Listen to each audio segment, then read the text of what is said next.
Good day, everyone, and welcome back to the wild.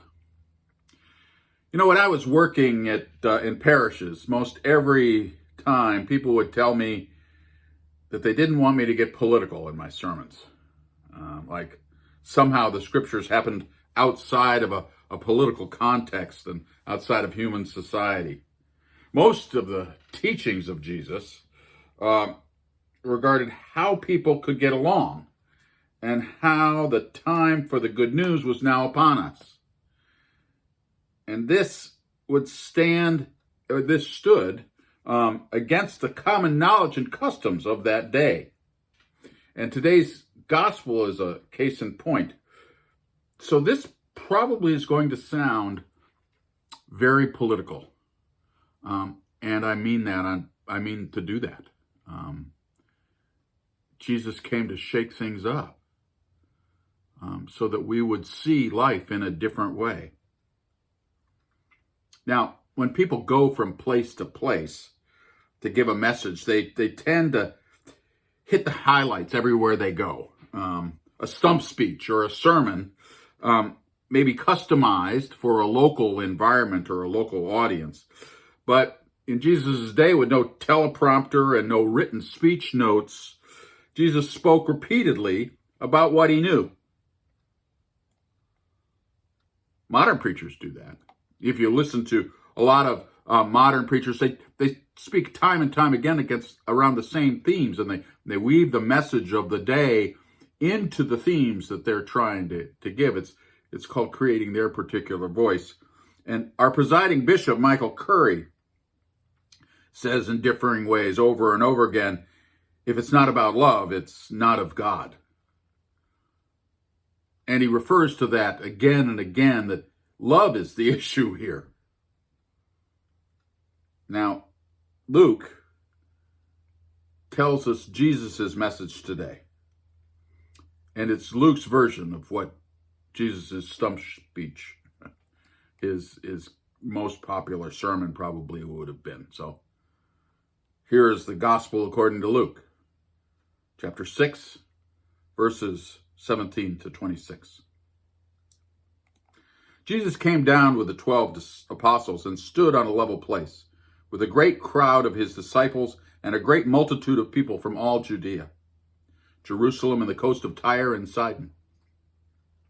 They had come to hear him and to be healed of their diseases. And those who were troubled with unclean spirits were cured. And all in the crowd were trying to touch him, for the power came out from him and healed all of them. Then he looked at his disciples and said, "Blessed are you who are poor, for yours is the kingdom of God. Blessed are you who are hungry now, for you will be filled. Blessed are you who weep now, for you will laugh. Blessed are you when people hate you, and when they exclude you, revile you, and defame you on account of the Son of Man. Rejoice in that day and leap for joy, for surely your reward is great in heaven. For that is what their ancestors did to the prophets.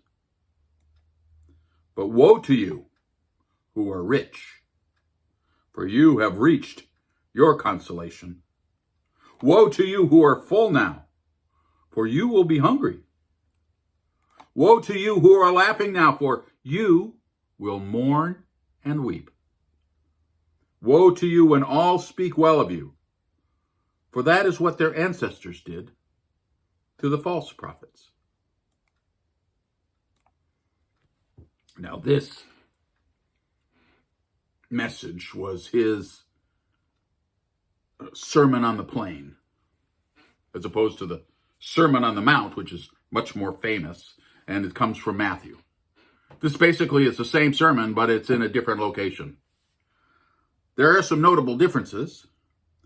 That first line, "Blessed are you who are poor," in Luke, and "Blessed are the poor in spirit," in Matthew. They contain the same but different messages and can be interpreted differently. Jesus in today's gospel might have said in our parlance today, "Poor lives matter." You see, in Jesus' day, poor lives didn't matter. Not as much as other lives. Surely not as much as rich lives or Roman lives.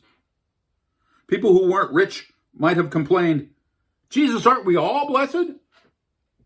Don't say blessed are the poor. Say blessed are everyone. Or blessed are the chosen ones, us descendants of Abraham. Don't say blessed are the poor, because I'm not poor.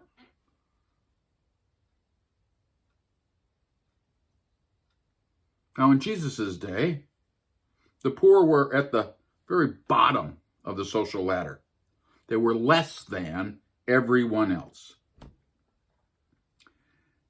And that was his statement, blessed are the poor, it was and is a very political statement.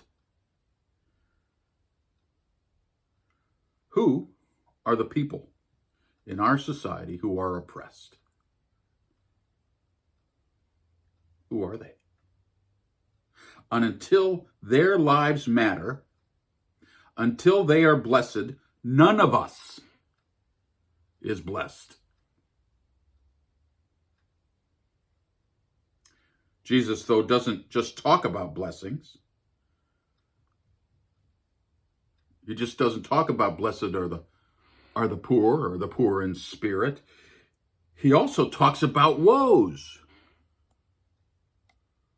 Woe to you who are rich, for you have received your consolation. Woe to you who take money from the poor to ride in fancy chariots, live in palaces, eat more than your fill, for there is more to experience and more to existence than what you have now that you've had yours. Now, I don't need to call out individuals or specific institutions here. I don't need to be political in that particular way. You all understand. We have a saying in today's parlance that you can't take it with you. Well, Jesus had parables about the rich man who built new barns for his stuff and then died in the middle of the night. Jesus said, you can't serve two masters, God and manna or money. And we have built our whole society upon the glorification of wealth accumulation. We even treat large donors in our congregations with more deference. We listen to them more. I'm not saying all of us, but most. We can't piss off people with money, or we won't be able to stay open. Wealthy people can help us. They donate. Yes, and they dictate too. Jesus came for the least among us, those who didn't experience hope, and he gave them hope. He healed them because he could. And sick people can't help but focus on their ills rather than the divine. And there was no means test for him healing. He healed all. He restored people to their communities. And he challenged those in authority. And as a consequence, they tortured him to death. And he reminded us all that there will be balance with justice. Now look around. Look at the natural world. Our world, life, constantly seeks to be in equilibrium. The great storms, the fierce winds are caused by the earth seeking balance. And as we throw it more and more out of whack, the storms get stronger. As we deny people their rights and dignity, their voices grow louder.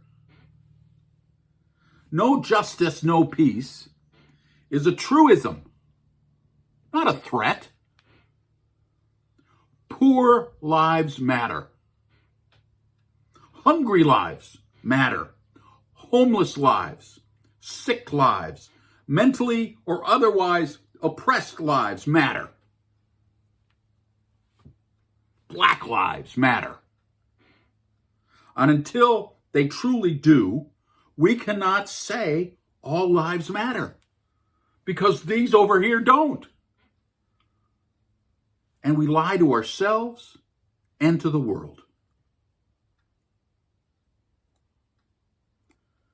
God so loved the world. The world. Not just the 12 tribes.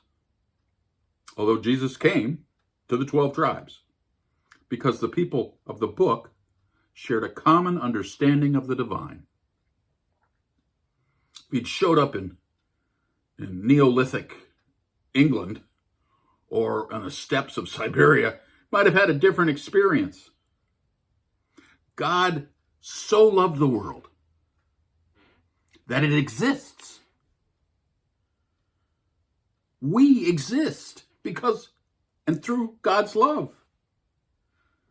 We will continue to exist as long as the Spirit of life exists. God exists. We are part of God now and always. So scriptures and more our own scientific knowledge and understanding of nature tells us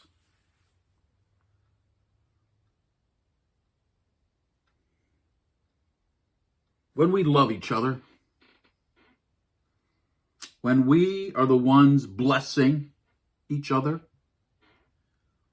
we are touching the face of Jesus, the essence of the divine. We are the tools if and when we let go and do what the human face of God has asked us to do.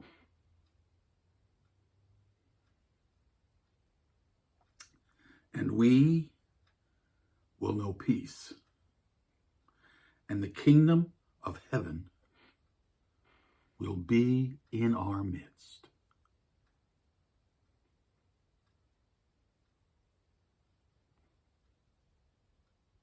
Amen.